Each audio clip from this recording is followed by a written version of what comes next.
Salut, moi c'est Clara, accompagnante à la naissance. Bienvenue dans le podcast du monde de Lulu sur la grossesse, l'accouchement et même après.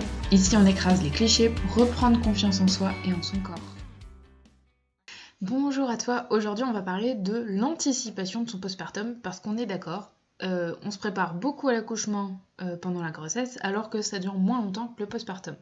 Alors attention, je dis pas de ne pas te préparer à l'accouchement parce que l'un ne va pas sans l'autre en fait. Petite réflexion, en te préparant à l'accouchement, tu mets toutes les chances de ton côté pour que ton accouchement se passe mieux et que ce soit le plus fluide possible. Du coup, si ton accouchement est plus fluide, ton postpartum a plus de chances de l'être aussi. Du coup, on est d'accord que lorsqu'un accouchement se passe pas hyper bien, le postpartum a plus de risques d'être compliqué. Alors, on n'a pas toutes les cartes en main, on ne peut pas tout prévoir, mais tout ça pour dire que la préparation de l'accouchement ne va pas sans la préparation du postpartum et vice-versa. Du coup, on va parler de ça aujourd'hui. La préparation postpartum, ça passe par son anticipation. On est d'accord, encore une fois, qu'on ne peut pas tout prévoir, mais dès que c'est possible, c'est intéressant de le faire pour gagner en temps et en énergie à l'instant T de notre postpartum. Donc, c'est l'épisode 10, du coup, je t'ai réservé 10 conseils pour pouvoir anticiper ton postpartum. La première chose, c'est des choses basiques mais indispensables, ça va être d'anticiper les repas. De faire en sorte que les premières semaines, tu n'aies pas besoin de cuisiner, tu n'aies pas besoin de faire des courses, que ce soit toi ou ton conjoint, parce que lui non plus, il n'en aura pas envie, il n'en aura peut-être pas le temps non plus. Avoir un bébé, ça demande de l'énergie et du temps. Donc anticiper les repas, c'est congeler des repas, faire des bocaux, avoir du rab dans ton frigo et dans tes conserves, etc. Et puis ça peut être aussi de mettre sur ta liste de naissance un traiteur postpartum ou simplement le souhait d'avoir une semaine de repas qu'on puisse t'apporter, que les personnes qui t'entourent puissent t'apporter des petits plats pour un petit peu tous les jours. Le deuxième point, c'est d'anticiper les achats. Anticiper les achats, ça veut dire quoi ? Ça veut dire avoir tout ce qu'il faut pour ta rentrée à la maison. Pour que quand tu arrives à la maison, t'aies les couches de la bonne taille pour ton bébé, que tu aies des vêtements propres pour ton bébé, dans la bonne taille aussi, et également pour toi, des vêtements confortables pour ton postpartum, d'avoir ce qu'il faut pour les lochies, les pertes de sang, etc. Avoir aussi ce qu'il faut par exemple en termes d'allaitement, c'est-à-dire qu'on ne préconise pas d'avoir des coquillages, etc. Si jamais tu as prévu d'allaiter, c'est pas nécessaire d'en avoir tant qu'il n'y a pas de problème, mais par exemple avoir la crème à la lanoline qu'on peut mettre directement même avant d'avoir accouché pour préparer ses mamelons. La troisième chose, ça va être d'anticiper les visites. Alors, ça paraît toujours un peu saugrenu ou malvenu de dire non, on ne veut pas de visite à la maternité, et pourtant nombreux sont les témoignages pendant les interdictions à la maternité pendant le Covid, où les femmes disaient mais en fait c'est génial de n'avoir personne à part son conjoint, et les aînés, c'est intéressant d'avoir les grands aussi qui viennent voir, mais c'est génial de n'avoir personne, genre le cousin éloigné qui vient à la maternité ou la belle-mère qui s'impose tout l'après-midi alors qu'on a juste envie de se reposer.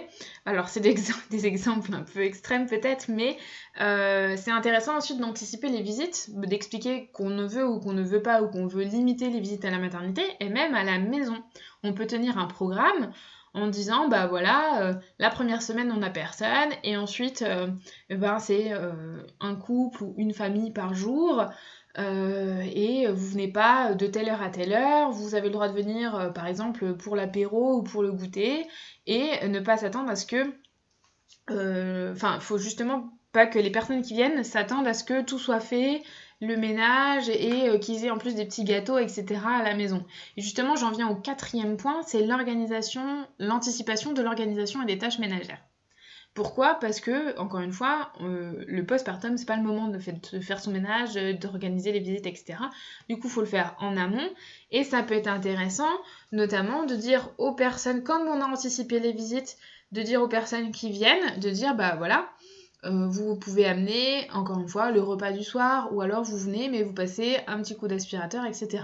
Ça paraît malvenu, mais il y a une façon de le tourner et de le mettre dans la liste de naissance, simplement dans la liste des cadeaux, en disant Chaque visite sera accompagnée d'une petite aide, d'une petite tâche ménagère dans notre appartement pour nous faciliter notre postpartum. Le 5e point, c'est se préparer en couple. J'appelle ça le conseil familial, j'aime beaucoup ça. Juste le fait de en fait, en parler en amont, parler justement de cette anticipation des repas, des achats, des visites, des tâches ménagères, mais parler aussi de tout l'aspect psychologique et émotionnel du postpartum. Voilà, de se dire que ça va peut-être être intense, ça va peut-être être difficile, mais que c'est passager. Hein, d'accord? Avec ça, on évite ce qu'on appelle les baby clash. Alors je dis pas que c'est évitable à tous les coups, je dis juste que plus on va être conscient que ça va être difficile et intense, alors que ça ne l'est pas forcément, ça peut être très doux et paisible, mais si on est conscient que ça peut l'être, si on est conscient que le baby blues existe, si on est conscient que la dépression du postpartum existe pour les femmes, mais aussi pour les hommes, il y a 30% de femmes qui font des dépressions de postpartum contre 19% des hommes, c'est pas zéro, hein. Ça veut dire que ça existe, ça veut dire qu'il faut en parler, et ça veut dire qu'il faut en parler en amont pour dire, bah voilà, c'est possible, et on va rester soudés malgré la fatigue, malgré le fait qu'il y a des moments où, avec les hormones, etc., on va juste plus se supporter. Et c'est intéressant de mettre en place un espèce de langage sans se parler, en disant, bah voilà, on se laisse 1 heure par jour, on laisse le temps à l'autre en s'occupant de bébé, de faire un truc pour lui, etc. Voilà. Mais voilà. Le but, vraiment, le principe, c'est de la communication. Du coup, c'est on se prépare en amont, on anticipe tout ce qui peut être anticipé en termes d'organisation et on prend conscience des difficultés qu'il pourrait y avoir, quitte à ce qu'elles n'arrivent pas du tout, mais au moins si elles arrivent, on était préparé à ça. Ensuite, le 6e point, c'est anticiper le suivi postnatal. Ça veut dire sortir avec un carnet d'adresses rempli. Ça veut dire aussi que si tu souhaites de toute façon la sortie précoce ou pas, c'est intéressant d'avoir une sage-femme libérale qui puisse venir te voir à la maison. Donc on anticipe ça, on essaye de trouver en amont, si on n'a pas déjà une sage-femme libérale, de trouver une sage-femme qui peut nous aider. Et puis c'est intéressant du coup de remplir notre carnet d'adresses avec un ostéopathe par exemple, une doula qui peut nous suivre en postpartum, une sage-femme on a déjà dit, un gynécologue, on peut avoir besoin, un médecin traitant, un pédiatre pour notre enfant, on sait où sont les urgences du coin au cas où, etc. Voilà. On sait qu'il y a un problème, on ouvre notre carnet d'adresses et on se dit, bah voilà, en fonction du problème, je peux aller là, là, là, là. Tu peux avoir aussi le numéro de la PMI, tu peux avoir une auxiliaire puéricultrice, une infirmière puéricultrice, un kiné, enfin peu importe. Vraiment, le but, c'est d'avoir le carnet d'adresses le plus rempli possible. Un psychologue aussi, ça peut être très intéressant. Le 7e point, j'étais perdue dans mes points. Le 7e point, c'est aussi anticiper, c'est aussi être renseigné sur ce qui peut se passer physiquement et émotionnellement pour la maman. Alors ça rejoint un peu ce que j'expliquais dans le conseil familial.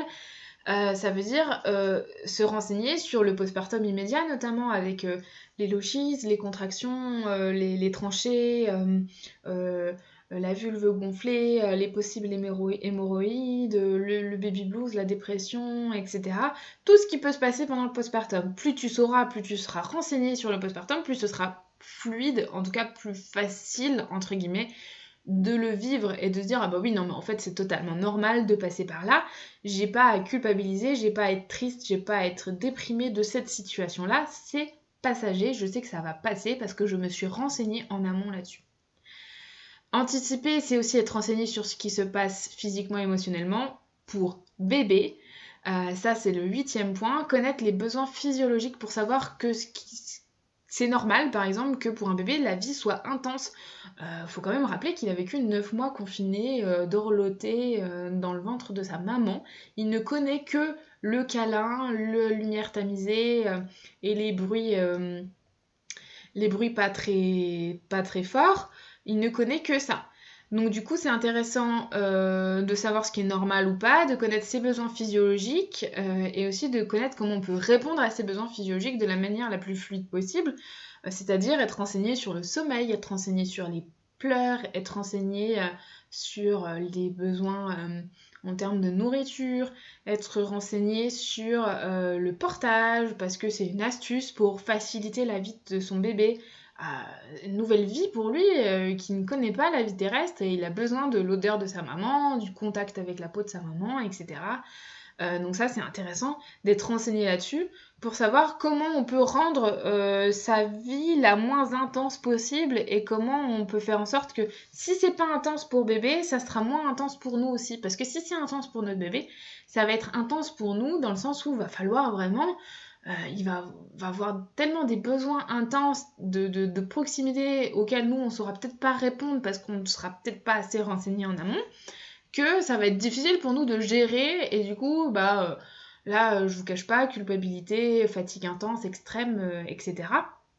Du coup plus on est renseigné encore une fois en amont sur ces besoins du bébé et comment on peut répondre et ok ça c'est normal, ok ça c'est peut-être pas normal, ça faut peut-être se faire accompagner dans ce sens-là, etc. Plus on est renseigné là-dessus, plus ce sera encore une fois le plus fluide possible. Je dis pas que ce sera facile, hein, mais en tout cas un peu moins compliqué, on va dire. Le 9e point, c'est de construire le village. Alors ça va avec tout le reste des points, mais construire son village, c'est avoir des personnes sur qui on peut compter. C'est pas forcément des personnes proches physiquement, même si c'est mieux pour pouvoir anticiper les points numéro 3 et 4, les visites et les tâches ménagères, l'organisation, etc. Mais construire son village, c'est-à-dire oublier toutes les personnes qui, de nature, donnent des conseils qui ne sont pas forcément demandés, sollicités, qui donnent des conseils qui ne sont pas forcément en accord avec votre façon de voir les choses et qui aiment bien essayer peut-être d'imposer leur vision des choses. Ça, c'est des personnes qu'on peut mettre de côté, des personnes qu'on ne voit que si vraiment c'est indispensable ou de façon vite fait, sans se prendre la tête. Avoir son village, c'est avoir des personnes sur qui on peut compter de façon émotionnelle, à qui on peut raconter n'importe quoi, à qui on peut dire non mais j'en peux plus, là, juste à qui on peut se dire écoute, viens m'aider, j'ai besoin de relais, etc. Voilà. Alors les personnes de son village, pas forcément des personnes de notre famille, ça peut être des amis, mais ça peut aussi être des professionnels de santé. Une doula peut faire partie de ton village, par exemple, une sage-femme peut faire partie de ton village. Une sage-femme qui va répondre à tes questions, qui va t'encourager dans ton allaitement, même s'il est compliqué, par exemple, et que toi, t'as vraiment pas envie de lâcher, mais que la cousine par alliance du tonton te dit non, mais laisse tomber, arrête, tu vois. Voilà, ça peut être ça, ton village. Le tout dernier conseil, c'est le conseil le plus bateau, mais c'est aussi le conseil que je trouve le plus important, c'est d'apprendre le lâcher-prise.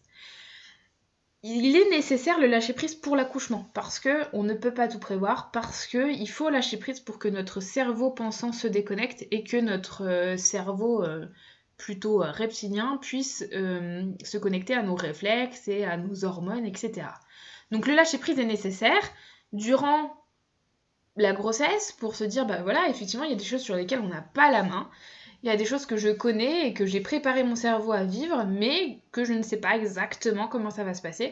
Pour le postpartum c'est pareil, je suis renseignée, j'ai anticipé tout ce que je pouvais anticiper et après on lâche prise. S'il y a des choses qui ne sont pas faites, s'il y a des tâches ménagères qui ne sont pas faites, c'est pas fait. Si je ne suis pas la maman que je voulais absolument être dès le début de ma maternité, ce n'est pas grave parce que la parentalité, c'est un apprentissage de longue durée. Tout ça, c'est des choses voilà, qui sont importantes. C'est voilà, apprendre le lâcher-prise, c'est le truc voilà, le plus important. Et puis aussi ne pas être gêné. Je trouve que ça va avec ne pas être gêné d'avoir anticipé les visites, ne pas être gêné de demander à ce qu'on fasse des tâches ménagères quand on vient de rendre visite à un couple qui vient d'avoir un petit bébé. Voilà, faut pas se gêner, et moins on va se gêner, plus on va réussir à faire rentrer ça dans la normalité. Parce qu'aujourd'hui, la norme, c'est plutôt laisser les femmes seules après leur accouchement alors qu'elles viennent de sortir une pastèque de leur vagin quand même, clairement. Mais voilà, c'est plutôt ça la normalité en ce moment, et pourtant ça devrait pas être comme ça. On devrait accompagner les femmes, on devrait les soutenir, voilà, sans qu'elles aient besoin de demander. Du coup, bah demandons, n'hésitons pas à demander, et on va peut-être réussir à faire rentrer ça dans la norme, on va dire. En tout cas, j'espère que ces 10 points Et cet épisode va te permettre de voir plus clair en cette période. Surtout, il faut vraiment pas en avoir peur en fait, hein. Plus on va anticiper, plus ce sera fluide. Encore une fois, j'ai pas dit facile, attention, cette période reste intense, mais ça veut pas forcément dire que ça va être compliqué. Et puis tout ce qui est fait avant, c'est plus à faire après. En tout cas, n'essaye pas vraiment de te renseigner à fond. Comme je t'ai dit, mieux t'es renseigné, plus t'as facile à anticiper les choses qui peuvent être anticipées, et plus tu vivras les choses simplement et en disant ok, telle chose est normale ou telle chose ne l'est pas. Souviens-toi, de toute façon, l'accouchement et le postpartum, c'est comme un voyage à l'étranger. Quand on veut partir, on se renseigne sur le pays, sur la culture, la langue et les sites à visiter. Et une fois là-bas, on se concentre sur ce qui est connu pour se rassurer et on demande de l'aide si on est perdu. Voilà, pour la petite métaphore de l'épisode. En tout cas, j'espère que ça t'a plu. Je te dis à très vite. Ça y est, c'est la fin de cet épisode et j'espère qu'il t'a plu. N'hésite pas à t'abonner. En tout cas, à très vite ici ou sur Instagram. Plein de belles choses.